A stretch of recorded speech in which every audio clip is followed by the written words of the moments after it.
मैगे च सुरेन्द्रे च कौशिके पाद संस्पृशि निर्विशेष मनस्काय श्री वीरस्वामिने नमः।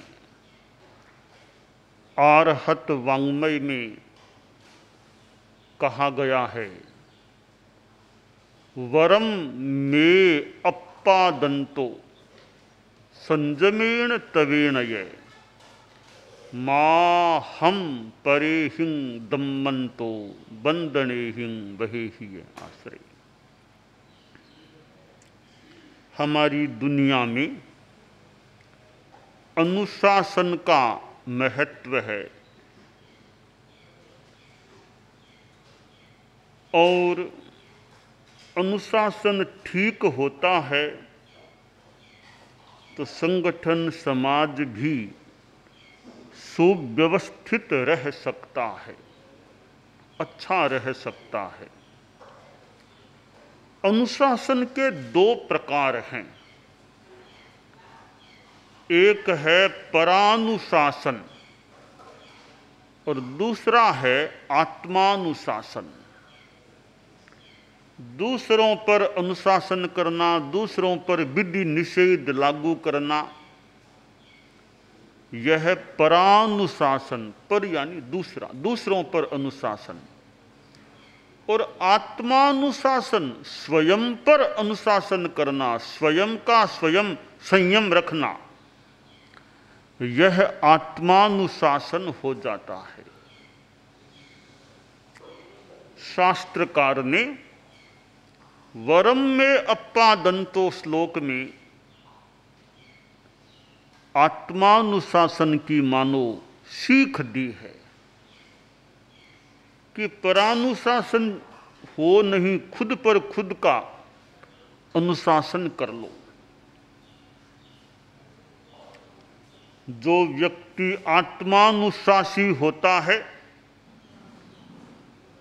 स्वशासी होता है, उस पर दूसरों को अनुशासन करने का ज्यादा परिश्रम न भी करना पड़े। जो स्वानुशासी नहीं होता है उस पर ज्यादा नियंत्रण की बात हो सकती है। भले विद्यालय में देख लें, जो छात्र अच्छे हैं, अनुशासित हैं, सुशील हैं, उन पर अध्यापक आदि को ज़्यादा परिश्रम न भी करना पड़े। और जो उच्छृंखल होते हैं, कुछ मान लो उद्दंड होते हैं, ज़्यादा चंचल होते हैं, तो फिर अध्यापक आदि को ज़्यादा कंट्रोल करना पड़ सकता है। शास्त्र में कहा बंदने ही वहे ही है। स्वयं स्वयं पर अनुशासन नहीं करता है तो फिर बंधनों से, पिटाई से उस पर अनुशासन करना पड़ सकता है। विद्यालय में मास्टर जी दंड भी देते और दंड देने के भी अनेक प्रकार। कभी मास्टर जी कहते हाथ आगे करो, फिर फुट से पीटते, हथेली पर फुट से पीटते कि हाथ आगे करो, फिर फुट से पीटते। यह भी दंड है, पिटाई का दंड है। दूसरा दंड का प्रकार कि विद्यार्थियों ने यह काम नहीं किया या गलती की, विद्यार्थी मुर्गे बनो, मुर्गे बन जाओ। माथा नीचे करके वो कान पकड़ना, हाथ करके मुर्गा बनाते, यह भी दंड है। या खड़े रहो, बेंच पर खड़े हो जाओ, कोई कुछ देर खड़े रहो, बस बैठना नहीं। यूं अनेक प्रकार के दंड हो सकते हैं। ये दंड क्यों? सामान्यतया हम मानकर चलें, खुद पर जो अनुशासन नहीं करता तो फिर दूसरों को कड़ाई करनी पड़ सकती है। तो बढ़िया चीज है आत्मानुशासन।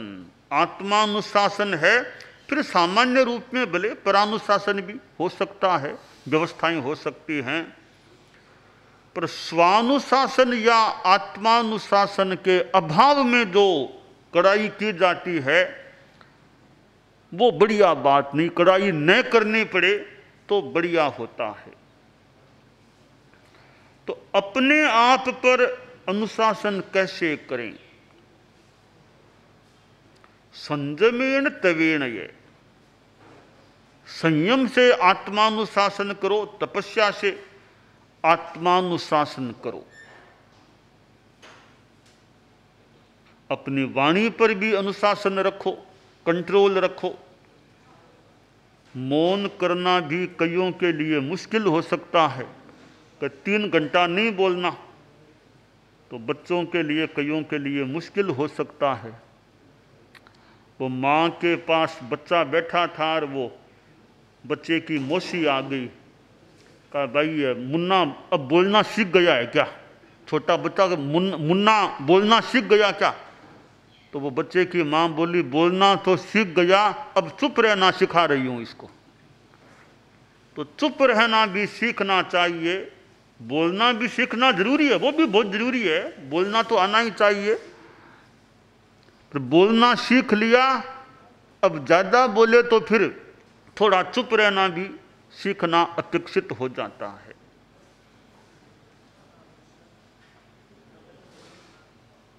वो 4 बच्चे थे, आचार्य महाप्रज्ञ जी से संभवतः सुनी हुई है, वो मैं अपनी शैली में बताऊं। वो घूमने गए, बाहर अच्छा मौसम था और बच्चे बच्चे घूमने चले गए। 4 बच्चे थे, काफी दूर चले गए, 5 किलोमीटर से आगे बढ़ गए।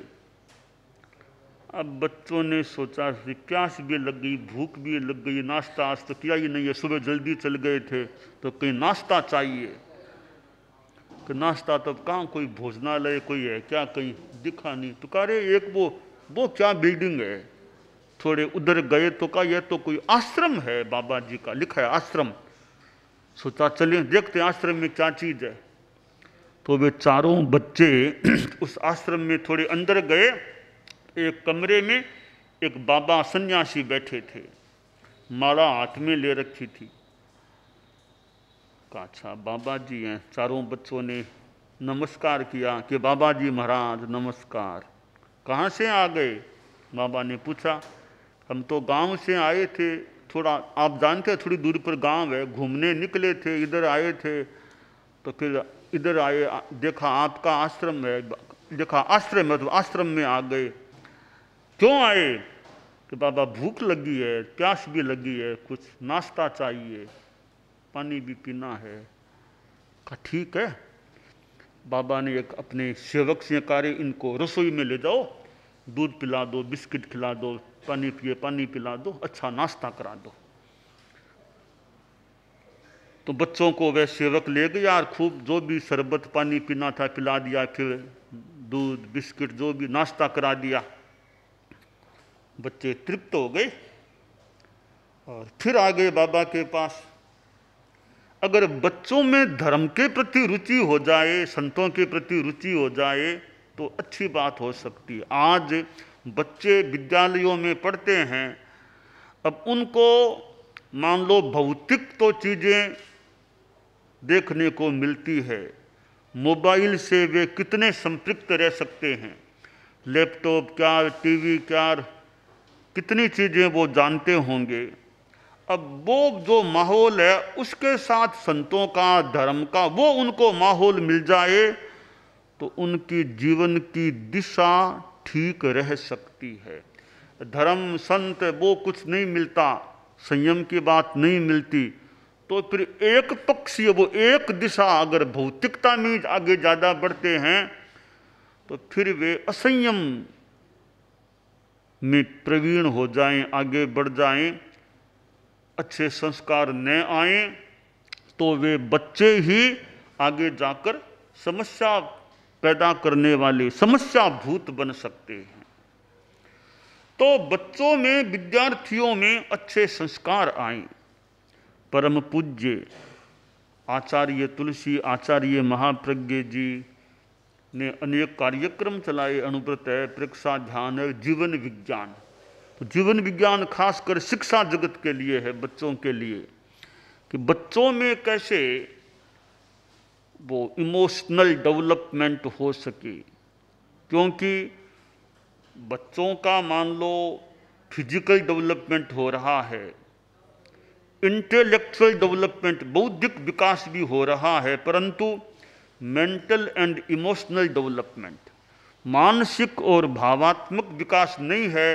वो न गुस्से पर कंट्रोल कर सकते, न लड़ाई झगड़ा, झूठ बोलना, ऐसे संस्कार बस रहते हैं। ज़्यादा वो मोबाइल कंप्यूटर इनमें ज़्यादा रहते हैं, अनावश्यक समय उनमें लगा देते हैं।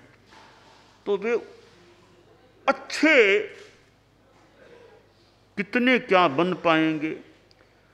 मोबाइल कंप्यूटर की अपनी उपयोगिता हो सकती है, पर आखिर कितना उपयोग। इधर खाना खा रहे हैं, इधर टीवी देख रहे हैं, वो पिक्चर आ रहा है तो खाना खाते रहो, पिक्चर भी देखते रहो, दो दो काम साथ में। धर्म अध्यात्म संयम की चीज़ें, जैन धर्म में नवकार मंत्र जप करना, वो करना, कभी सामायिक करना, यानी धार्मिक संस्कार नहीं होते हैं, तो बच्चे समाज के लिए, परिवार के लिए समस्या पैदा करने वाले भी बन सकते हैं। तो बच्चों में अध्यात्म, योग, धर्म ये संस्कार भी आए, और विद्या संस्थानों में ये संस्कार बच्चों को दिए जाते रहें, तो बच्चों का अच्छा निर्माण, अच्छे जीवन का निर्माण हो सकता है। तो बाबा के पास वो चारों बच्चे आए। बाबा ने पूछा, क्यों, नाश्ता मिल गया? कि हाँ बाबा, बहुत अच्छा नाश्ता हो गया, अच्छा हुआ, पूरा अच्छा नाश्ता हो गया, आपको थैंक यू दे रहे हैं, बड़ा नाश्ता अच्छा हो गया हमारे। कहे थैंक यू तो ठीक है, और क्या करते हो? हम तो पापा स्कूल जाते हैं, पढ़ते हैं। तो एक बच्चा बोला, बाबा वो हमने सुना कि आप वो ध्यान करते हो, ध्यान ध्यान, तो बताओ हमें भी वो ध्यान करा दो। ध्यान कैसे कराते हो?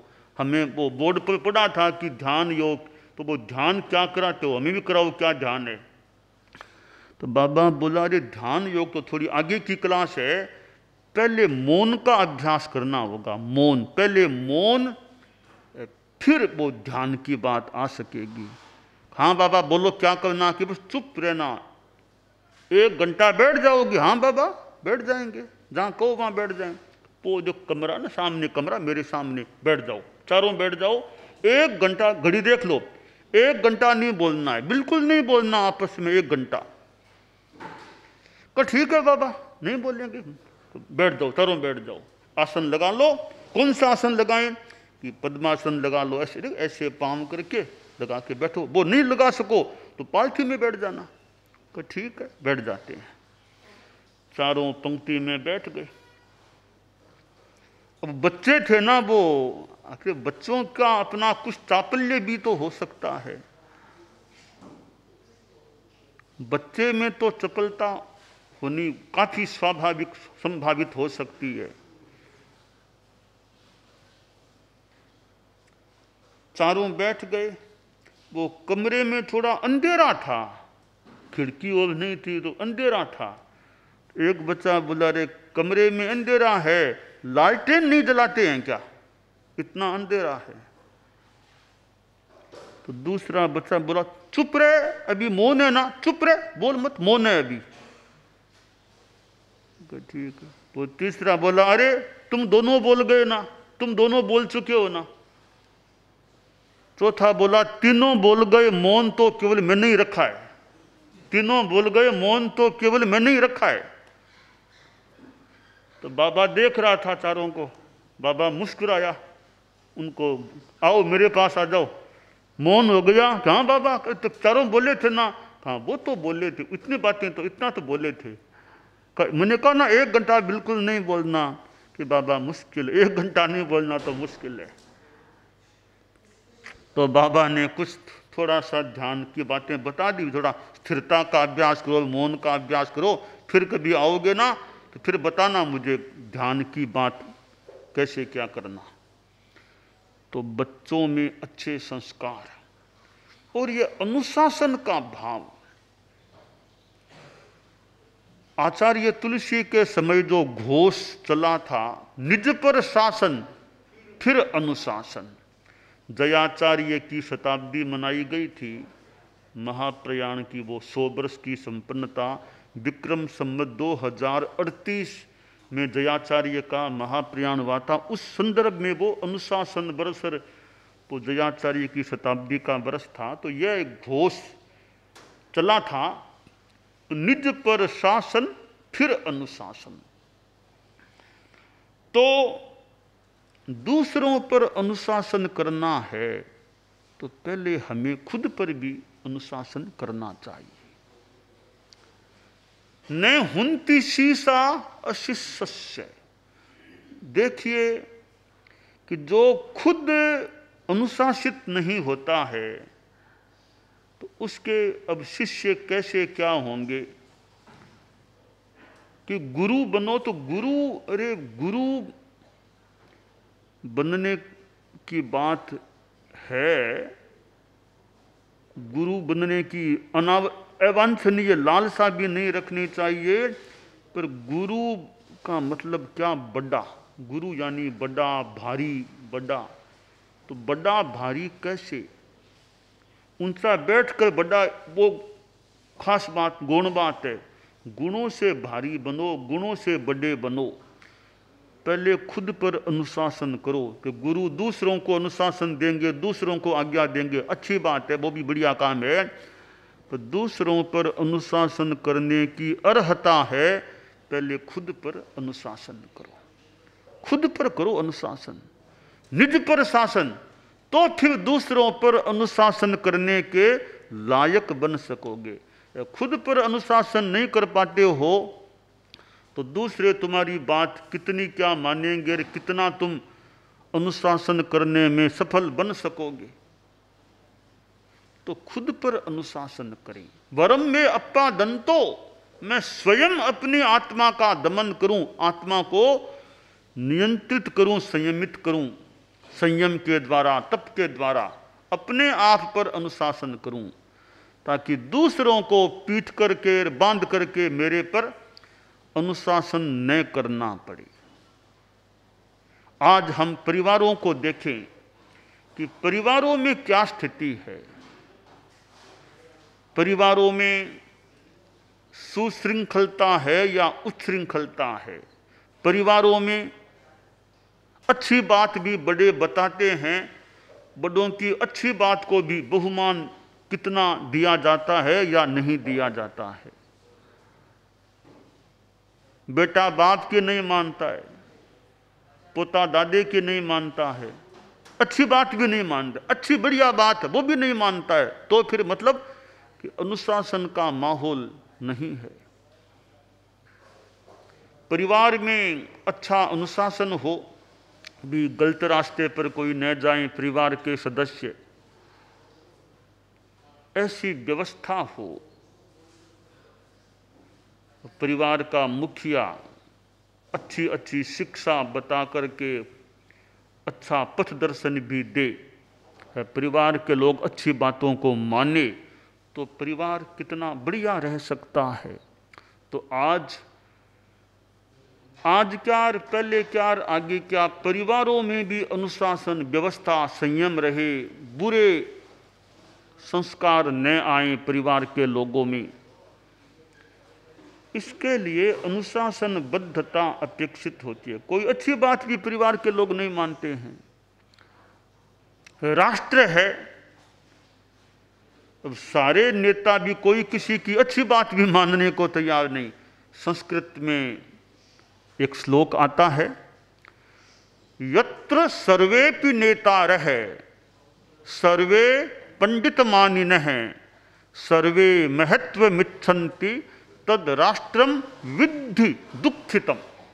जिस राष्ट्र में सारे लोग नेता ही नेता बन रहे, नेता की योग्यता ना तो फिर भी मान ले, योग्यता नहीं है, बस लालसा, नेता नेता नेता, सब नेता बनने के इच्छुक, पर योग्यता नहीं है। सब अपने आप को पंडित मानने वाले, पंडित हैं नहीं, पंडित मानने वाले। सब में वो अनावश्यक अवांछनीय महत्वाकांक्षा है। तो कवि ने कहा तद राष्ट्रम विद्धि दुखितम, वह राष्ट्र, उसको दुखी राष्ट्र जानो तुम, वो राष्ट्र दुखी हो सकता है। तो हम आत्मानुशासन, अपने आप पर संयम तप से अनुशासन करने वाले बने रहें, अच्छा अभ्यास रखें, यह काम्य है।